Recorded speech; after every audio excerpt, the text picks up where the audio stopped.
Cells can signal to the immune system that they have been infected by a virus by presenting viral antigens to cytotoxic T cells using class I molecules of the major histocompatibility complex. This animation will explore the assembly of class I molecules, an essential part of host defense against viral infection. Following infection, a virus takes advantage of the host's cellular machinery to create proteins required for its propagation. Within the cytosol, host enzymes like the proteasome break down some of these viral proteins. The resulting viral peptide fragments join self-peptides generated from the turnover of normal cellular proteins.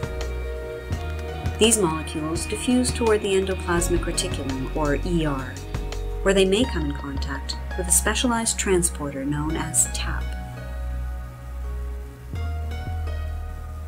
TAP functions to transport peptide fragments from the cytosol to the ER lumen.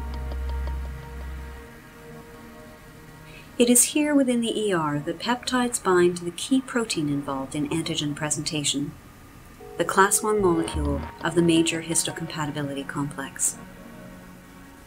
Class I molecules consist of a membrane-bound heavy chain, a soluble subunit called beta-2 microglobulin, and a peptide fragment derived from either self or viral proteins.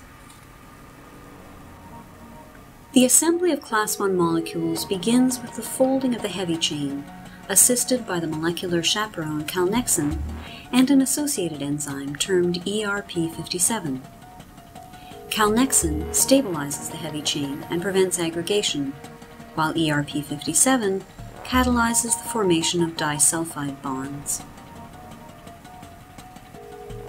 Subsequent binding of the beta-2 microglobulin subunit causes a major conformational change in the heavy chain that creates a peptide binding groove and is critical for the entry of class I molecules into the peptide loading complex, or PLC.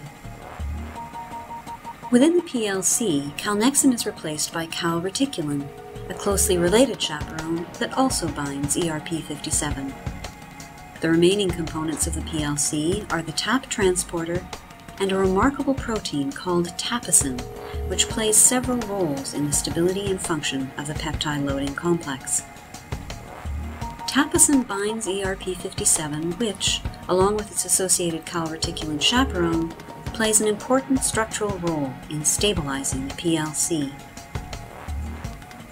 Tapesin also serves as a bridge between the class I molecule and TAP, which ensures the proximity of class I to incoming peptides.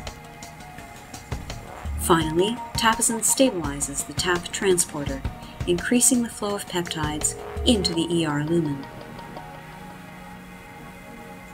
However, recent research suggests that tapesin has a more direct role in peptide loading, actively promoting the loading of high-affinity peptides into the class I binding groove. Tapesin may have the ability to widen the peptide binding groove to allow a wide range of peptides to be sampled. Low-affinity peptides dissociate rapidly. High-affinity peptides that closely fit the binding groove induce a conformational change. Tapesin responds to this change by dissociating, which results in the disassembly of the entire PLC. The newly peptide-loaded MHC class I molecule proceeds along the cell's secretory pathway and is displayed at the surface, where it is examined by receptors on cytotoxic T cells.